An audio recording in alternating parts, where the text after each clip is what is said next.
ನಮಸ್ತೆ ವೀಕ್ಷಕರೇ, ಅಶ್ವವೇಗ ನ್ಯೂಸ್ಗೆ ಸ್ವಾಗತ. ನಾನು ಕೀರ್ತಿ ನಾರಾಯಣ್. ರಾಜ್ಯದ ಪ್ರಮುಖ ಸುದ್ದಿಗಳನ್ನ ನೋಡ್ತಾ ಹೋಗೋಣ ನಮ್ಮ ಕರ್ನಾಟಕದಲ್ಲಿ. ಅದಕ್ಕೂ ಮುನ್ನ ಈ ಕ್ಷಣದ ಹೆಡ್ಲೈನ್ಸ್.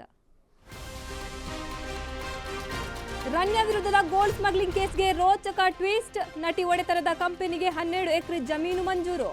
ಕೆಲ ಪ್ರಭಾವಿ ರಾಜಕಾರಣಿಗಳಿಗೆ ಶುರುವಾಯಿತು ನಡುಕ.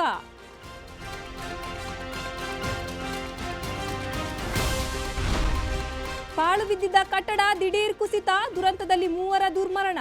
ಹಾಸನ ಜಿಲ್ಲೆಯ ಬೇಲೂರು ಪಟ್ಟಣದಲ್ಲಿ ಅವಘಡ.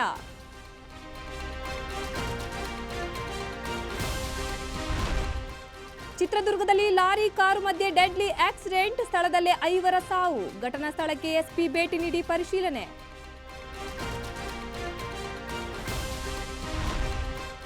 ರಸ್ತೆ ವಿಚಾರಕ್ಕೆ ಗುಂಪುಗಳ ನಡುವೆ ಗಲಾಟೆ, ಕಿರಿಕ್ ತಪ್ಪಿಸಲು ಹೋದ ತಾಯಿ ಮಗನ ಮೇಲೂ ಹಲ್ಲೆ ಆರೋಪ. ಹೊಸಕೋಟೆ ತಾಲೂಕಿನ ನಂದಗುಡಿ ಪೊಲೀಸ್ ಠಾಣೆಯಲ್ಲಿ ಕೇಸ್.